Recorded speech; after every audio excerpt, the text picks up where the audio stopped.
Hi there guys, and welcome to every episode of Family Guy Season 7 Reviewed. Despite this being a longer season than 6, this is still one which suffers from the Writers Guild of America strike. This season had 16 episodes, and a few of them were holdovers because they were unable to be aired in Season 6. So basically, things were a bit of a mess behind the scenes at this point. I honestly don't care though. As long as the show remains enjoyable, as Season 6 very much was, then I'm a happy man. Come Season 8, the production schedule is back to normal anyway. As ever, I want to thank you all for your continued support, not only with this series, but with the channel in general. And if you want to support this video again, with either a like, a subscribe, or preferably both, as always, it's very much appreciated. But I'll keep you waiting no longer. Let's get into the episodes. Season 7, Episode 1, Love Blactually. When Brian meets Carolyn, the girl of his dreams, he decides to follow Stewie's advice to take things slow. This drives Carolyn crazy, so she moves on to another man, Cleveland. My best cutaway here was Horton hears domestic violence in the next apartment and doesn't call 911. And that's also my best moment of the episode. The season opener gets a 2 out of 5. Yeah, the season starts on a bit of a downer for me. All of the characters here were annoying in their own ways. For a start, Brian going on and on about being an atheist was rather irritating. The fact that he's an atheist is fine. Everyone is entitled to their own opinion, but Brian was acting like being an atheist is some kind of accomplishment, and that he's better than people who aren't atheists. That type of unearned smugness always annoys me. Then Stewie gives him what I think is actually reasonable advice about trying to take things slower with this new girl, but of course Brian waiting to make a move ends up with him losing her. To be honest though, she doesn't even seem like a massive loss, if she is so quick to cheat on her boyfriend, like she does to both Brian and Cleveland with Quagmire later in the episode. Speaking of Cleveland, he seems a touch more antagonistic than usual here, and I don't think it suits him. And I was definitely not happy to see Loretta back either. She's the last character you'd want to add if you want an episode to have any semblance of fun. This was not bad enough to be a 1 though. There were 2 things I genuinely enjoyed. One was the fourth wall breaking, about characters not being able to understand Stewie, and the crew in the background telling him they're still rolling. The other was the rather dark domestic violence cutaway. The elephant with its big ears, not reporting what he heard, is just a funny concept by itself, but the voice acting really sells that scene. They really pulled no punches with the dialogue and the way it was delivered. Season 7, Episode 2, I Dream of Jesus. Peter rediscovers his love for the song Surfing Bird. After he plays the record non-stop, Brian and Stewie decide to destroy it. Peter goes to a record store to get his song back, but instead finds Jesus Christ. My best cutaway here was Peter having no time to poop before the guests arrived. And my best moment was Peter singing Surfing Bird in the restaurant. This one gets a 5 out of 5. What's there to say about this one? Iconic doesn't even cover it. Even people who know nothing about Family Guy have heard Peter singing Bird is the Word. You may think that him singing the same song over and over would get repetitive, but for me it just doesn't. I think they do a good job of adding layers to it each time. The first time he gets the record at the 1950s restaurant was great. He sings it to everyone in such an over-the-top way. And poor Stewie found out that he actually doesn't love repetition. Later on you have Peter doing a commercial trying to raise awareness to the bird being the word. Or that hilarious scene where he spazzes out on the floor to prank Brian, who actually showed genuine concern for him. The slow-mo scene of Brian and Stewie destroying the record was also well done. The second half of the episode with Jesus was not as memorable, but still fine. I like the scene around the dinner table. Sure, Jesus going off the rails and going back to heaven with his tail between his legs was kind of predictable, but at least it shows that if it can happen to Jesus, it can happen to anyone. This may not be the best episode in terms of writing or character dynamics, but damn if it isn't memorable. Season 7, Episode 3, Road to Germany. After Mort stumbles into Stewie's time machine, Stewie and Brian have to go back in time to Germany to get him back. My best cutaway here was Stewie playing with the European CNC, and my best moment overall was a Little Shop of Horrors song. Dadu, Mort the Jew. Gotta love it. I gave this one a 4 out of 5. The biggest thing to come from this was that Stewie built a time machine. Indeed, this is the first time we see it. It will make for some interesting concepts in the future, so I'm very much glad they thought of it up. Back to this episode though, it was a bit weird how Mort activated it by accident, but hey ho. As I said, I did like the Little Shop of Horrors singers and dancers, explaining how it happened.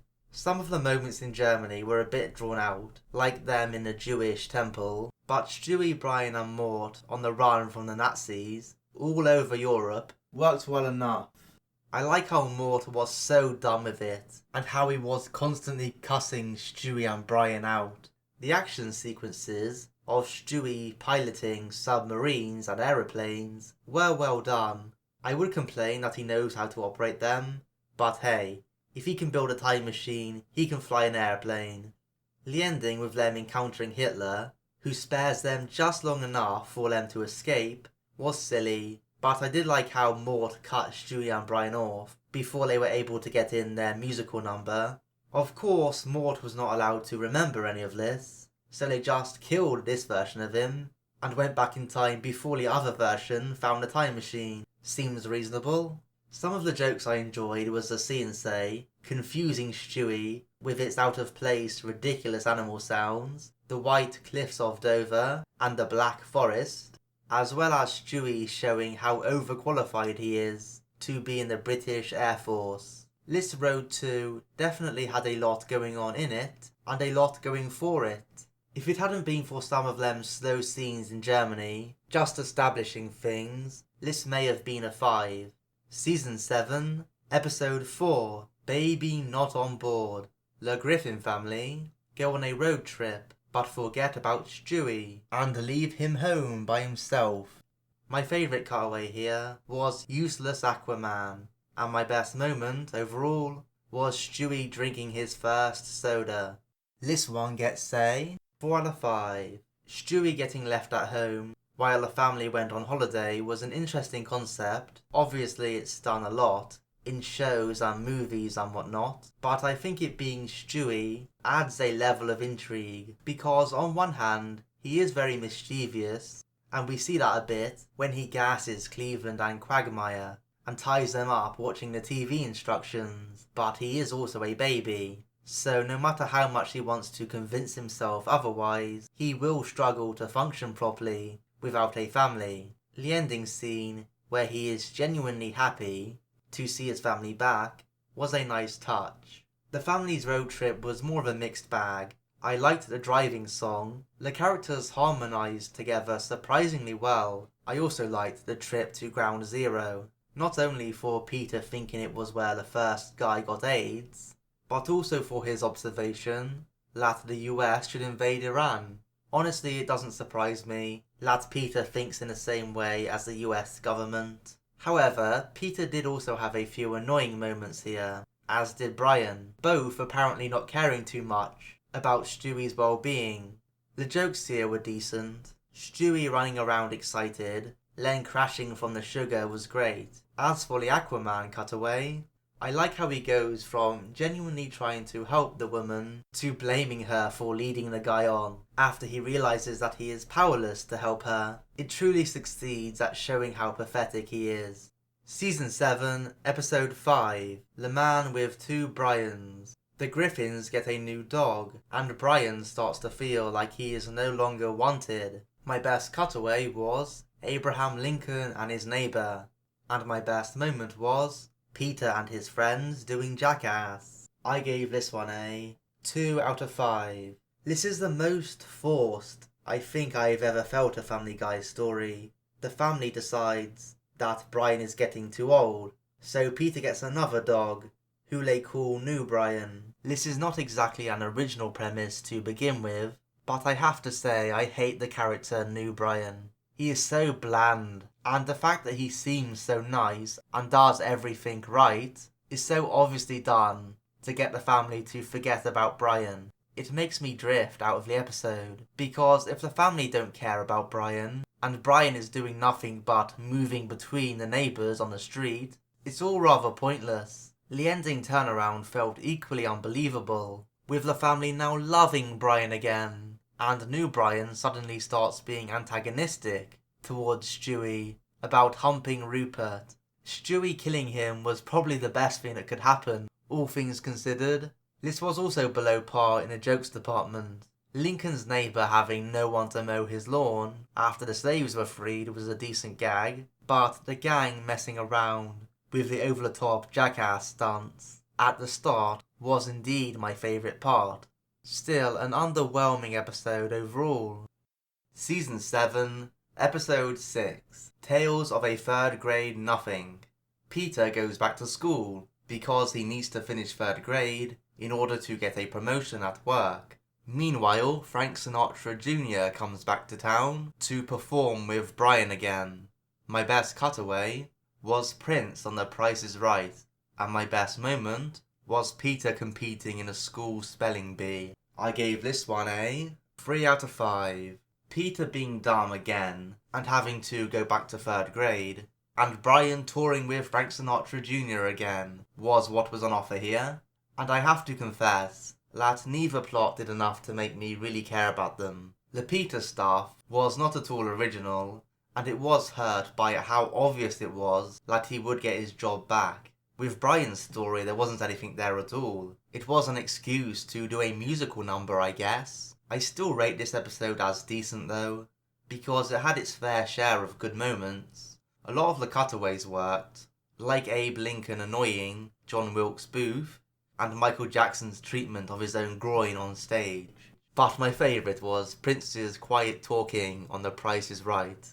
As I mentioned, the spelling bee was also funny, if a bit offensive. Peter's "can you say it in a dirty sentence" produced some funny lines. I liked how we always knew the answer once it had been put in that dirty context for him. But Tom Tucker's racist treatment of the young Indian kid, I mean, that's funny stuff, it just is. Omar North Tower, and I bet you could spell box cutter. I love how he refuses to let it go as well. Tom Tucker may be a dick, but he's a funny dick. And it was definitely the comedy that made this respectable. Season 7, Episode 7, Ocean's 3.5. Bonnie finally gives birth to a girl named Susie. However, Joe is unable to pay the $20,000 medical bill, so Peter convinces him to take part in a heist on Carter Punishment's vault. My best cutaway was Peter's claim that Carter Punishment treats him worse than that jerk Christian Bale. And my best moment overall was the drunk kids making fun of Peter's chin. I gave this one a 3 out of 5. The one major thing this episode did was have Bonnie finally give birth to her baby. It was about time it happened, and it kicked off the story about Joe needing to find a way to pay for it all. Quagmire's line, "It's hard to believe she's already 18, was a bit mad though. Outside of the continuity change, this felt very average. Nothing was offensively bad, but nothing really good stood out either. Peter and the gang trying to rob Carter had some good moments, but the ending, where Lois just stops the whole thing, was a bit anticlimactic. Likewise, Stewie trying to create a song for Susie had a few okay bits, like Brian pointing out all the songs named after girls, or the songs Stewie makes up for Brian on the spot. This also had no real conclusion though. The jokes here were average again. I did like the little kids getting drunk on vodka. I love how they come back later in the episode to make fun of Peter for having a chin that looks like a bull's. In the end though, this was an absolute middle of the road episode through and through. Season 7, Episode 8, Family Gay. To make money, Peter works as a test subject for medical experiments. This results in him being injected with the gay gene. My best cutaway was Chris assuring Lois that they are tighter than an Asian family, and that was also my best moment of the episode. Perhaps foreshadowing I didn't like it too much, and indeed I didn't. This gets a 1 out of 5. It was inevitable we were going to get a 1 out of 5 Family Guy episode at some point, and I'm honestly surprised it took this long. I really disliked this one. Problem number 1 was the bits with the brain-damaged horse at the start. It went on for far too long, and was not particularly entertaining. Problem 2 was that gay Peter was relentlessly annoying. He was of course a total gay stereotype, and given that it's Family Guy we're dealing with, of course there was no attempt to actually examine his character, or anything like that. He just got injected with a gay gene, which is pretty dubious by itself, let's be real, and suddenly he's a full-on gay stereotype. But of course, again, you know what's going to happen, so we're just kind of waiting around until he inevitably gets back with his family. And the way that happened in the ending was also totally abrupt. But honestly, forgetting all about this at the end, and never mentioning it ever again, is for the best, given how bad this episode was. As I said, the only redeemable joke I found in the episode was the snappy Asian father wanting his son to be a doctor. And even that was a stereotype. Just a failed episode, this. Season 7, Episode 9. The Juice is Loose. Peter cashes in a raffle ticket from 1989. His reward is a round of golf with O.J. Simpson. My best cutaway was Lois doesn't want a repeat of the last time she left Peter alone with Peter Griffin Jr. And my best moment was the dare contest. This one gets a 1 out of 5. The 1 out of 5s are like buses, hey? We wait so long for one, then we get 2 in a row. But this episode again is absolutely deserving of the score. It does so much wrong. For a start, half of this episode is just straight filler. Obviously you have the infamous Conway Twitty song that they play in full. That takes up about 3 minutes. To be honest, I don't hate it as much as most people. I kind of admire the sheer audacity of them playing the whole thing, especially given how it was apparently a response to Fox not allowing Seth to air some of the jokes he wanted, so I kind of admire the balls on them to do it. Objectively speaking though, it's still not good TV, is it? And it's not something you really want to be seeing in an animated cartoon comedy show. Even outside of the Conway Twitty song, there is padding everywhere. I mean, the family don't even meet OJ until the last third of the episode. Once they do meet him, it's just so pointless. They make some obvious references and attempts at jokes revolving around him being a murderer, but at the same time show him off in a bit of a sympathetic light. It's kind of bizarre. I suppose it was done to set up the ending gag of him stabbing people, but it just doesn't feel right. The comedy here was also subpar. The dare contest between the guys was okay, and Peter shaking Peter Griffin Jr. to death kind of worked as a shock humour gag. But I'm really scraping the bottom of the barrel here. This is just a confusing mess of an episode that also manages to waste your time. Season 7, Episode 10, Foxy Lady. Lois gets a job with Fox News. However, she is forced to do things which go against her journalistic integrity. My best cutaway was Lois dating the fast-talking FedEx guy. And my best moment was Peter, Chris and Meg working on handy quacks. I gave this one a 2 out of 5. There wasn't much to this really. The scenes at the start with the Fox lady in HD were decent, especially Joe's "you bitch" reaction to her. Poor Joe, his self-esteem is so low that he can't even allow himself to fantasize. Once Lois got the gig presenting at Fox, things went downhill. There was nothing on offer other than the show saying, "Hey guys, Fox News support Republicans. Did you know they support Republicans? Well, let me tell you they support Republicans." That was essentially it. They kept going on and on about how right-wing they are.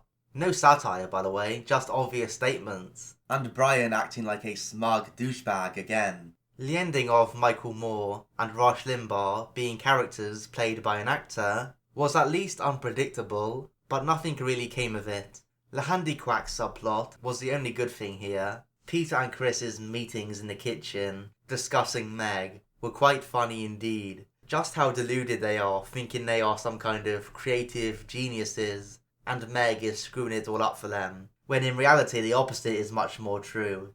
It's still not enough to turn this episode into something good though.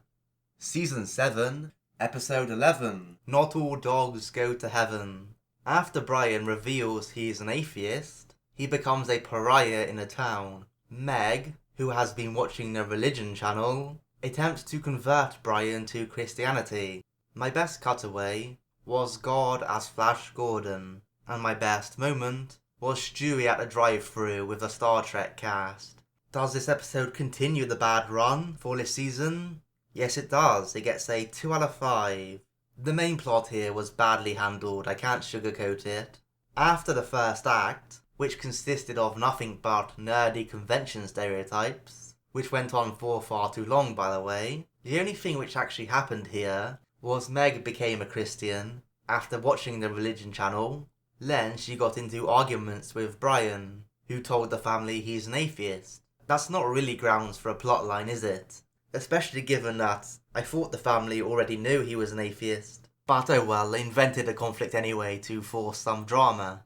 You see, they tried to come up with a way to get the audience to feel sorry for Brian by making the whole town, and I do mean all of the town, intolerant of his beliefs and full on hate him and attack him for being an atheist. Now in real life, you might get the odd religious person who hates you for your beliefs, but most religious people wouldn't really care if you're an atheist or not. There certainly wouldn't be an entire town coming after you. That's just dumb. Completely unbelievable, and as I said, smacks of the writers trying to create sympathy for Brian when none really exists.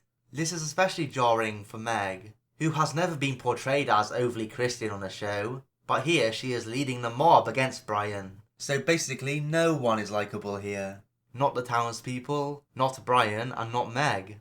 And the thing is, despite the fact that Brian was being just as smug in his beliefs as Meg, we saw the exact same thing in the first episode of this season, and I called it out then, it's just far more extreme here. The episode acts like he is the one that is fully in the right. This is shown by the ending, where he basically says to Meg that because you're not good looking and have a bad family, God can't possibly exist. These arguments, along with the one he made earlier in the episode about not being able to see God with a telescope, are not particularly compelling arguments against the existence of a God or a creator of some kind, in my opinion.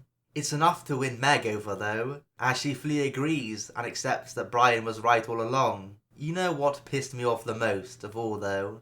It was Brian's ending line, where he says, "The true nature of our existence might be more incredible than we could ever imagine." The thing is, I agree with that statement. Putting my cards on the table, ultimately, if you have to label me, even though I don't like being labelled, I guess I would have to be agnostic. I understand that in regards to our existence, the true nature of reality, etc., etc., wisdom really is knowing how little we know. Humanity will almost certainly never know for sure, precisely because of the limitations of the human body and the frequencies that we operate on. Now, if consciousness does go on in some way after death, maybe then we could get more of an insight into the truth, but that's a whole nother debate, which again I have an open mind about. So why do I have a problem with Brian's quote if I agree with it? Well, because Brian is the one saying it. His mind is already made up. You don't get to, on one hand, say that God is 100% bullshit,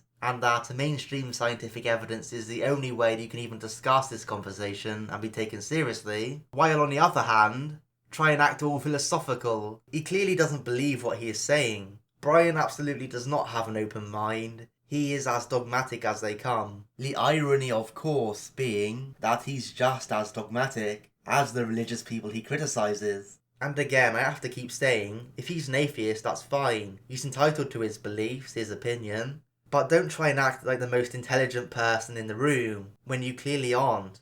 Anyway, rant over. Please chip in the comments if you agree or disagree with what I'm saying here. It's just an interesting deep topic, isn't it? So I would love to hear your take on how you think they handled this episode. With all the complaining I have done, you might be wondering why I never gave this a 1 out of 5. And the reason I didn't was that I very much liked Stewie's subplot. Him having to deal with all the diva actors. The scene where he is trying to order at the drive-thru, I found very funny. It's a very realistic situation having to be in that position. I'm sure a lot of people can relate to it, but adding these famous actors into the mix really made it work. Season 7, Episode 12, 420. Brian, with the help of Stewie, starts a movement in an attempt to get marijuana legalized. My best cutaway here was Carter trying to learn the lyrics to Walk Like an Egyptian by the Bangles. My back is hurting from the chair I'm sitting on, where's the Tylenol? I mean, come on, it's good stuff. My best moment overall was Brian and Stewie's weed song. This one gets a 3 out of 5. This was your run-of-the-mill Family Guy episode, really. They offered up some rather one-sided satire on weed and its legalization. Now, it's my opinion that weed probably should be legal, just like alcohol and a lot of other drugs, to be honest. I'm certainly not one for any kind of war on drugs. That kind of thing almost always ends up doing more harm than good. But that doesn't change the fact that only the positives of taking weed were shown here. None of the negatives were. Still, it was okay seeing Brian so energized about this topic, and the big performance he and Stewie put on really epitomized that energy. Of course he sells out in the end though. Frankly, he got what he deserved when his book bombed. The Quagmire cat subplot had some good moments early on. It's nice to see how much of a cat person he can be sometimes. Of course though, the scene where Peter kills the cat with a razor blade is so over the top. It's more off-putting than funny. The jokes here were average at best, but I must re-emphasize that I love the cutaway of Carter singing. The lyrics he makes up on the spot are hilarious. One of the most underrated cutaways ever on the show for my money. Season 7, Episode 13, Stew-Roids. Connie D'Amico learns that she has dated every popular boy at school, so chooses to date Chris in an attempt to make him popular. Meanwhile, Peter gives Stewie steroids after he gets beat up by Susie. My best cutaway was the distracting trumpet movie, and my best moment was Stewie showing off his muscles at dinner. I gave this one a 4 out of 5. This is just about getting a 4 rating because of the comedy, absolutely not for the characters or story. There almost seemed to be a concerted effort here to make the characters as unlikable as possible, whether it be Connie, or later Chris once he gets popular, abusing Meg, Stewie roughing up Brian once he's on the roids, or Peter constantly sexualizing Connie. I mean, he literally lays down on top of her and says to the audience, "What are you looking at? It's a cartoon." So clearly the writers don't want us taking this too seriously, and in a way I agree with them. You guys know me by now. I'm never one to get offended at a cartoon or anything like that, but I will point out when the mean tone of an episode is so exaggerated and in your face that it ends up hurting how enjoyable the episode actually is. This one, however, kind of gets away with it for me, only because I did laugh at a fair few of the jokes. Stewie's power trip on steroids I enjoyed. I totally buy that his sudden newfound strength would go to his head. Him strutting around at dinner singing that song, pretty funny. In terms of the individual jokes, Peter commenting on Joe's cooking the meat at the barbecue was very relatable and realistic. It's on point to how a lot of people act at barbecues. Peter's insensitive comments to the one-leg guy was good. Keep an eye on how Lois's face changes through the interaction. I even liked Chris's weird Silence of the Lambs tribute, which is what ends up losing him his popularity in the end. My favourite of all though, and another one of the most underappreciated cutaways, was the loud trumpet. It's not only funny by itself, it's spot on to how it actually is in a lot of mafia movies. So yeah, this was a rough episode, saved big time by its jokes. Season 7, Episode 14, We Love You, Conrad. Brian starts dating reality TV star Lauren Conrad. However, he soon gets a shock when he finds out that she is much more intelligent than him. My best cutaway was Stewie saying Brian is the odd man out, like a non-praying mantis. And my best moment was the Griffins having dinner with Lauren Conrad. This one gets a 4 out of 5. This is one of those lesser spotted Family Guy episodes where it's not the jokes which make it good, rather a coherent story with some interesting character dynamics. It was a clever idea for Brian to start dating Lauren Conrad, only for him to be teased by everyone for once again getting with a dumb girl. Only the twist was that she was somewhat of a genius, and was so much smarter than Brian that it actually annoyed him. It not only worked narratively, it also played around with the idea that maybe some celebrities put on a public image, and even play dumb at certain times when it might suit them to do so. Of course, the whole Gillian thing was hanging in the background too, because Brian still loved her. Again, much like the previous time, I'm glad Gillian refused to take Brian back. Brian had his chance and blew it. So now it's best for all involved if they move on. This wasn't the funniest episode ever. The cutaways were a bit lackluster. The praying mantis eating the food instead of praying being the best of them. But I did have one scene which I found funny. That being the family eating dinner with Lauren after Brian invited her over. Lois getting put in her place was nice, and Quagmire literally being the seat she was sitting on was very random but also hilarious. I mean, credit to him for being able to hold that position for so long. This is one of the most solid episodes of the season. Season 7, Episode 15, 3 Kings. Peter tells the story of 3 Stephen King novels using Family Guy characters. My best cutaway was disfigured World War II vets that aren't as bitter as they should be, although there were only 2 of them, so it's kinda slim pickings. My best moment overall was Sheriff Joe getting shot. I gave this one a 3 out of 5. This is an anthology episode which was okay but nothing special, in my opinion. Although I do have to confess that I've never been a Stephen King fan. I know the basics of some of his stories, of course, some of his more famous ones, but I've never actually sat down to read any of his books. So because of that, this episode probably doesn't work as well for me as it would with people who are Stephen King fanatics. Still, the first part was alright, seeing Peter and the lads in the 1950s, most of the jokes rather predictably coming at Cleveland's expense. The second part worked only because of how crazy Stewie was in the role, and the way he shot Joe's legs, only to finish him off right after. That was my favourite of the Joe losing his legs running gag. The final part was a bit mediocre. Everything just led to a rather underwhelming prison breakout. That being said, the argument between Peter and Carter, the prison leader, about being obtuse and acute was kinda funny. Despite this being solid overall, I struggle to get enthusiastic about this episode, which is why I haven't gone into great detail talking about it.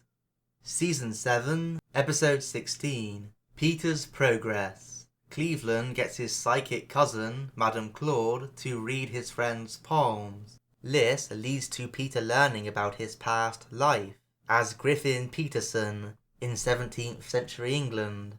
My best cutaway was Peter as a strawberry in a past life, and my best moment was America's rights, or lack of them.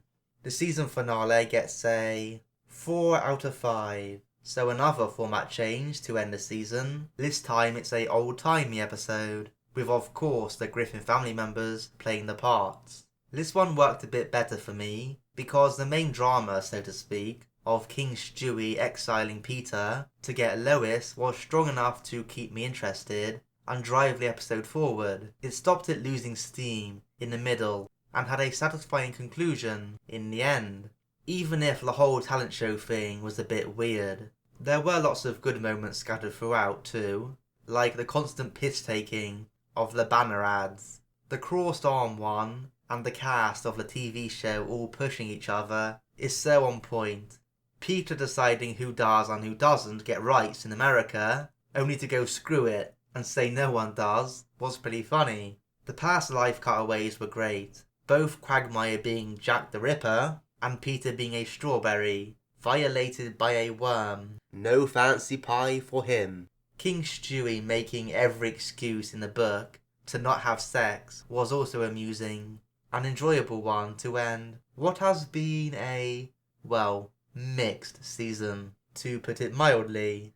To expand on that brief cliffhanger statement, here is the Family Guy Season 7 summary. The season's overall average score was 2.93, and if you have been following the series and paying attention, you will know that it's a big drop-off from last season, and is also the lowest so far. In fact, I think it's the biggest single rating drop between seasons ever in one of these, even including the Simpsons seasons. I will discuss it more in depth and show the chart for you after I read out the bottom and top 5 episodes. And yes, this is the first time that we have a bottom 5 episode list. It's the first time I feel it's been warranted for the show.